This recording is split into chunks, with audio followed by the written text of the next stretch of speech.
스피노자 이후 다시 찍습니다. 이건 이제 프리아브라젠스키 교수의 대사인데 읽겠습니다. 물론 스피노자의 뇌하수체든 다른 어떤 도깨비의 뇌하수체든 젖먹을 시켜서 걔를 아주 고상한 존재로 만들 수도 있겠지. 하지만 도대체 무엇을 위해서라는 문제가 있네. 자, 내게 설명을 해보게. 평범한 아낙네라면 누구라도 언제든지 그와 같은 인물을 출산할 수 있는데 무엇 때문에 인공적으로 스피노자를 만들어야 할 필요가 있는지 말이야. 사실 로마노소프 부인도 홀모골이라는 시골 마을에서 우리의 유명한 학자 로마노소프를 추산하지 않았나. 의사선생, 인류 스스로가 이런 문제를 염두에 두고 있으며 또한 매년 진화론적 질서 속에서 온갖 쓸모없는 대중들과는 별개로 이 세상을 아름답게 장식하는 수많은 뛰어난 천재들을 끊임없이 창조해내고 있네. 정말 너무나도 문제가 많은 발언이네요. 자, 여기서 이제 우선 이제 프리아브라젠스키랑 보르멘탈이 얘기하는 거에서 걔를 이제 사람으로 바꿨는데 문제는 샤리코프 자체, 정확히 말하자면 그에게 이제 그 뇌하수체와 생식기를 제공한 그 인간 사람의 문제다. 그래서 끌림 그리고리에비치 추군낀 이 사람에 대한 기록이 있습니다. 107쪽, 108쪽인데요. 25세, 미혼, 비공산당원, 공산당의 동조자, 3번 재판을 받았으나 무죄로 석방됨. 처음엔 증거 불충분, 두 번째는 출신 성분이 구해 주었고, 세 번째는 강제 노동 15년의 집행유예를 받음. 절도, 직업은 선술집의 발랄라이카 연주자. 발랄라이카는 이렇게 그냥 좀 간편한 기타 현악교 이런 거 생각하시면 되고요. 작은 키, 왜소하고 못생긴 외모, 간이 팽창되어 있음. 알코올, 사망 원인, 맥주집, 괄호치고 프리아브라젠스키 아파트의 초소 근처에 있는 스톱 시그널, 이제 괄호 닫고 여기서 칼로 심장을 찔림, 이제 이렇습니다. 그래서 이 기록을 보면은 샤리코프가 초우가 터지고 이른바 말을 할 수 있게 되면서 맨 처음 내뱉은 단어가 왜 맥주집이었는지를 알 수 있는 거죠. 맥주집에서 이제 찔려 죽었으니까. 그 다음에 이제 뭐 술에 집착하는 거라든지 이런 것들은 다 추근kin에게서 왔다. 이렇게 이제 볼 수 있습니다. 그래서 이제 그 샤릭이 개로서는 그렇게 나쁘지 않았는데 인간 쓰레기에다가 돼지 이런 표현이 나오는데 그런 인간의 심장을 받았기 때문에 이제 정말 개보다 못한 인간이 되었다. 이렇게 정리할 수 있겠고요. 브리아브라젠스키가 그 말을 합니다. 이 자연계에 존재하는 모든 것들 중에서 가장 추악한 심장, 그게 바로 인간의 심장이다. 그거를 이제 가졌다는 사실, 이게 오히려 그 이제 샤릭을 더 망치는 그런 이제 역할을 했다. 이렇게 되고요. 제가 이거를 좀 전에 읽으면서 온갖 쓸모없는 대중들과는 별개로 이 세상을 아름답게 장식하는 수많은 뛰어난 천재들, 이런 식의 이제 그 이분법, 인간을 바라보는 이게 이제 우리가 제일 더 잘 떠올릴 수 있는 거는 죄와벌인데, 도스토옙스키의 거기서 이제 비범인 범인 사상, 우리가 이번 학기에 읽지는 않았지만 그게 이제 나오는데 사상 자체는 이제 굉장히 흔한 걸로 볼 수 있습니다. 그쵸? 세계는 2%의 천재들이 이끌고 간다. 뭐 이런 말 92% 맞나요? 1%인가요? 아무튼 이제 그런 식의 얘기인데 이렇게 보통 노골적으로 쓰진 않는데 여기서 이제 굉장히 노골적으로 썼습니다. 불가코프는 그런 작가죠. 이렇게 날카롭고 시니컬하고 이제 이렇게. 자, 그 다음에 이제 두 번째 문제는 이게 더 본질적인데, 지금 스피노자하고 로마노소프를 예로 들었는데요. 과연 인간이 생명을 창조한다. 그게 가능할지라도 굳이 그럴 필요가 있는가라는 물음을 던집니다. 그러면서 여기서 이제 프리아브라젠스키가 얘기를 하는 거는 자연이 알아서 이런 천재들을 양산한다는 거예요. 근데 과연 양산인가? 과연 그렇게 잘 태어나는가 물을 수 있을 것 같고, 그런 식의 천재가 태어나는 만큼이나 이런 식의 이제 범죄자 그룹도 있는 거고, 그 다음에 우리가 도움을 줘야 되고 거의 100% 우리가 돌봐줘야 되는 그런 또 장애인 또 그룹도 있는 거고, 뭐 여러 가지 그룹이 있단 말이에요. 그러니까 이건 이제 자연의 농간인데 한편으로는 이제 그 퍼센테이지의 문제라고 할 수 있는 거예요. 근데 인간이 이제 생명 창조를 하겠다, 혹은 하고 싶다라고 했을 때는 우리가 의지를 발휘해서 하고 싶다라는 거거든요. 그래서 인간의 이 자유의지, 그 다음에 이게 가능하려면은 과학 기술이 필요하단 말이에요. 근데 이 두 가지에 대해서 우리가 이렇게 막 집착을 가졌던 거는 이 1920년대 지금 소련 네프 시대만이 아니라 앞서 말씀드린 그 프랑켄슈타인 있잖아요. 그것도 있고요. 그 전에 괴테 파우스트를 보면은 파우스트도 그렇게 이제 사람을 만들려고 하는데 그때는 이제 뭐 생명과학, 과학, 공학 이런 개념이 아니라 그 연금술에 가까운 이제 그런 건 거죠. 그게 이제 점점점 이제 과학에 가까워지는데 그런 꿈들은 있었던 거예요. 그러니까 어떤 의미에서는 이 뿌리아브라젠스키의 발언이 되게 모순적이면서 되게 거만한 발언인 거예요. 하려면 할 수 있는데 우리가 굳이 왜 지금 이런 거잖아요. 근데 다른 한편 사실 문제를 다른 식으로 설정을 해야 된다는 거죠. 설령 우리가 할 수 있더라도 이거를 하면 안 되는 이유. 그 다음에 이제 만약에 이게 가능하다면 어느 선까지 이제 허용을 할 건지. 그래서 이제 윤리의 문제, 그 다음에 또 사회적인 평등, 정의, 이런 것들에 이제 문제가 대두된다는 겁니다. 근데 여기 소설에서는 진짜로 뿌리아브라젠스키가 거의 신인 것처럼 이제 이렇게 설정을 해놨어요. 얘는 이분은 이 어르신께서는 어쨌거나 이제 그 말썽을 일으키는 개의 인간을 다시 수술을 통해서 개로 돌리는데 성공을 합니다. 근데 실제로 이런 수술이 가능할까 잘 모르겠고요. 근데 이제 이 소설이 환상 판타지이면서 동시에 이제 SF로 읽힐 수 있는 가능성은 지금 당장은 아니라도 먼 미래, 심지어 근미래에 시도 가능하지 않나. 예를 들자면 지금 냉동인간 이런 것도 얼리는 기술까지는 우리가 왔다 그러더라고요. 그래서 전 세계적으로 거대한 냉동 회사들이 2개인가 3개인가 있는데 거기에 지금 얼려져 있는 거죠. 근데 이제 문제는 해동인데 그 얼리는 것도 이렇게 머리만 얼리는 것도 있고 이제 통째로 다 얼리는 것도 있고 이런데 물론 엄청난 돈이 듭니다.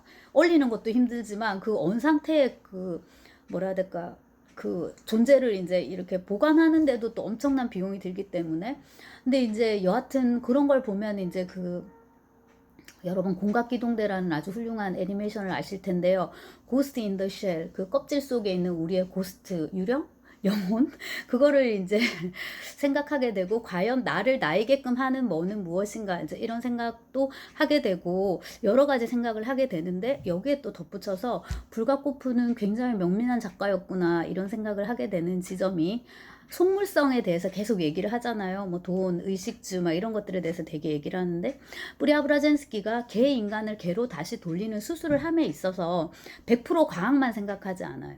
그러니까 과학적으로 이 녀석을 어떻게 돌리고 그거를 연구하는 것과 나란히 이미 샤리코프는 이 사회적인 존재가 돼버렸잖아요. 공산당원이기도 하고 유기물 처리반의 반장이기도 하고 이미 사회적 존재가 돼버렸어요. 얘가 사라지면은 분명히 사회적으로 문제가 될 것이고 그거는 분명히 자기한테까지 영향을 미칠 것이라는 걸 또 안단 말이에요.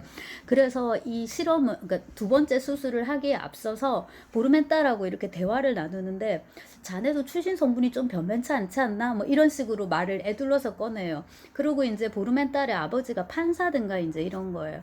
그러니까 이 녀석이 말하자면 그 이쪽이 인맥이 되게 또 튼튼한 거예요, 법적으로. 그러니까 이렇게 해서 다시 수술을 해가지고 문제가 생겨도 이쪽에서 마금할 수 있겠구나라는 거를 확인하고 이런 은근한 대화, 밀담인데요. 요게 여기서는 좀 약하게 표현이 돼요. 그때 나중에 거장과 마르가리타를 보면은 빌라도가 이제 작가의 거기서는 분신인 셈인데 빌라도가 예수의 죽음을 막지 못했다라는 그 죄책감에 굉장히 시달리기 때문에 일종의 복수를 어떻게 하냐면 예수를 고발한 유다를 죽이는 식으로 합니다.